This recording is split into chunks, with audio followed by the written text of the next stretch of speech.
You know, it is hard to believe what took place 9 years ago. It is still incredibly difficult for us as a people to see the images of 9/11. The planes hitting the towers and the towers exploding and people jumping from the windows to avoid being burned to death. The towers collapsing and the Pentagon burning, and that field outside Shanksville, Pennsylvania, smoldering from Flight 93, an airliner that was brought down by citizens like us because they would not allow the terrorists to use it as yet another weapon. It's impossible to watch these scenes and not be stunned all over again and not feel intense anger and outrage over the unspeakable atrocity that was committed that day, an atrocity that is all the greater and makes our anger all the greater because it was done in the name of God and religion.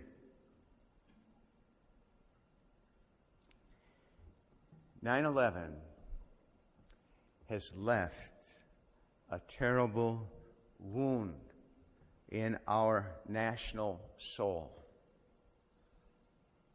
It's still open, just below the surface. It's still open. It hasn't healed after 9 years.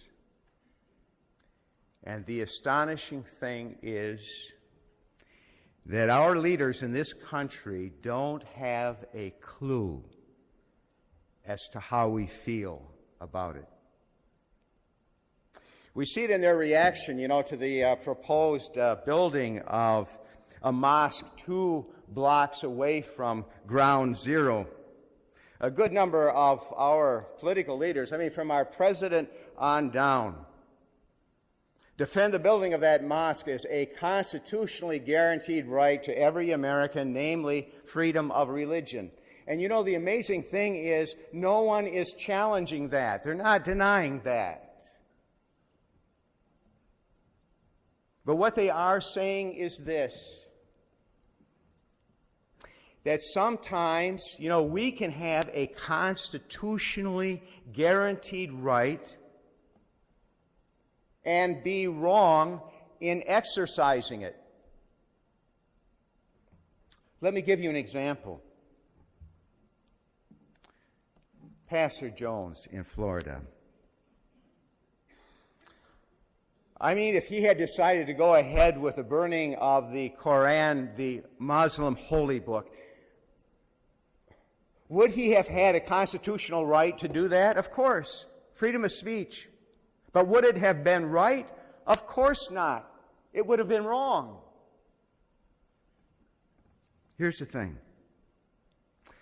Just 2 ounces of common sense and a little sensitivity, and that issue of a mosque being built 2 blocks from Ground Zero would never have seen the light of day because it would have been seen to be horrendously inappropriate from the beginning.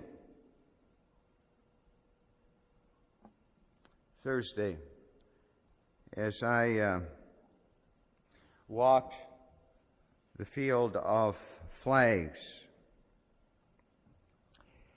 I was moved by the enormity of the crime that was committed that day. There is something about standing in the midst of 3,000 flags that brings home the tremendous loss of life that day and the incredible number of families that were affected and continue to be to this moment. As I stood in that field, I remembered how 9/11 had quite an effect on us as a country. It initially led us to turn back to God, and so church attendance shot up. But it didn't last very long. By the middle of October, which is barely a month, church attendance was back to normal levels. As I stood there in that field, I thought, as awful as things were on the day of 9/11 for our country, they are far worse for us today, 9 years later. Our country is in shambles. The unemployment rate is through the roof. Our national debt is growing at a terrifying rate. Our government is unresponsive to us, pushing through programs that we can't afford and that the vast majority of American people don't want. And in addition to that, the people we elected to represent us in government are voting with the government, ignoring the will of those who put them in office.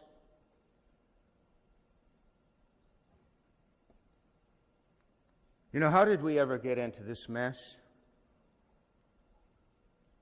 We have a clue in this morning's first reading. God had just freed the Hebrew people from bondage, slavery in Egypt.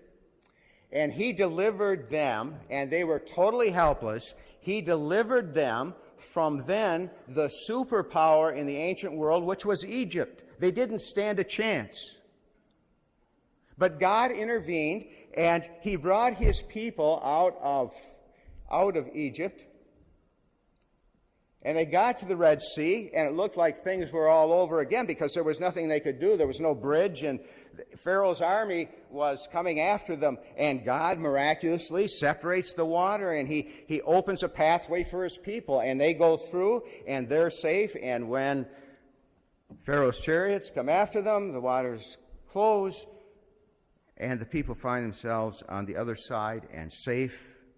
And God takes them to Mount Sinai, and that's where He is going to make them His people. And so once they get there, Moses goes up the mountain to commune with God, to get the Ten Commandments, which will be the law according to which His nation will live their lives, God's nation.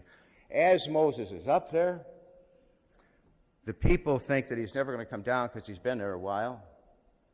So they decide to make a god for themselves, and they fashion a calf, and they worship that instead of the God who so dramatically and miraculously saved them.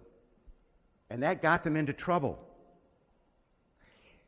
If there's anything that we learn from the people in the Old Testament, it's this. As long as they were faithful to God, they prospered and they were secure. But when they turned from Him, that's when things began to fall apart.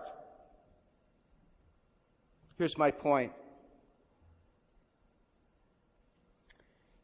It was the firm conviction of our founding fathers that this nation was brought into being directly by God's hand. And it was their further conviction that our peace and our security and our prosperity as a country would be ensured by only one thing: faith in God and living according to His will.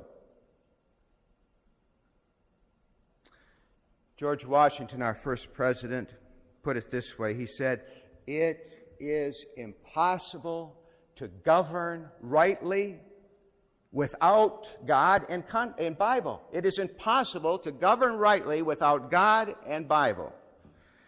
Now compare that to where we are as a nation right now,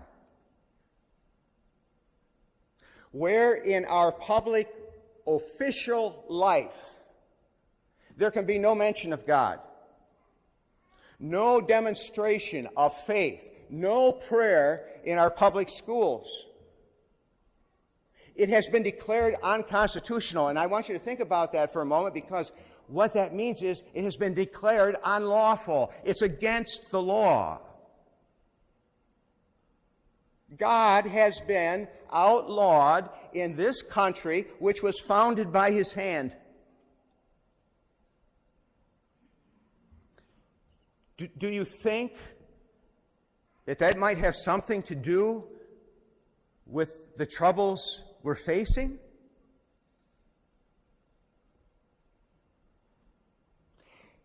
If turning away from God was a good part of our problem, then turning back to Him is a good part of the solution. And we have a chance to do that in the upcoming election. I don't care whether you are liberal or conservative. I don't care whether you're a Democrat or a Republican or an independent. What I do care about, though, as your pastor, is whatever you are, that as you decide how you are going to vote in this year's election, that you simply turn to God and seek His guidance before making your decision.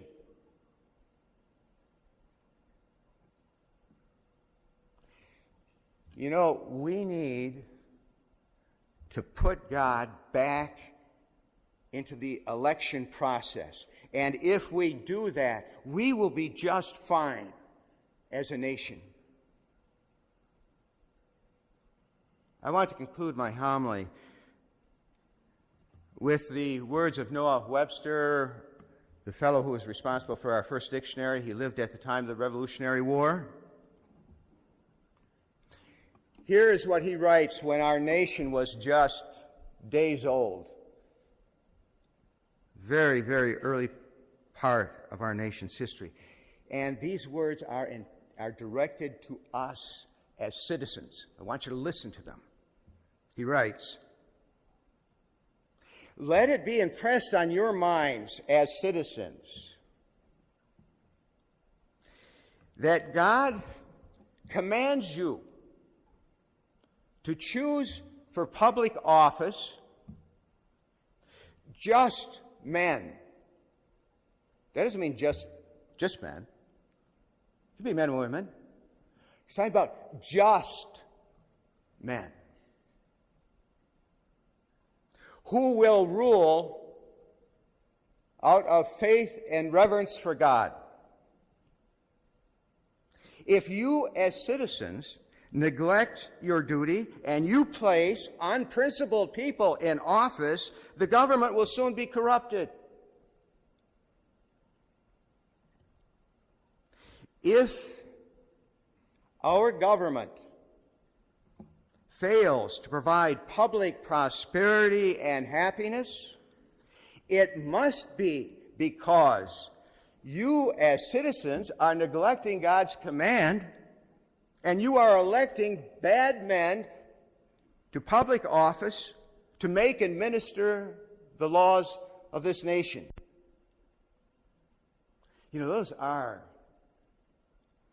some pretty powerful words. That's why before deciding who you're going to elect, that you pray this election under God's guidance. May we vote into office good men and women to make and to administer the laws of this great nation. May we do so for the sake of our beloved country, and also on behalf of those who are symbolized by the field of flags out near the main shrine who can no longer vote. May we vote on their behalf to restore our nation to greatness by restoring our nation to God. God bless you.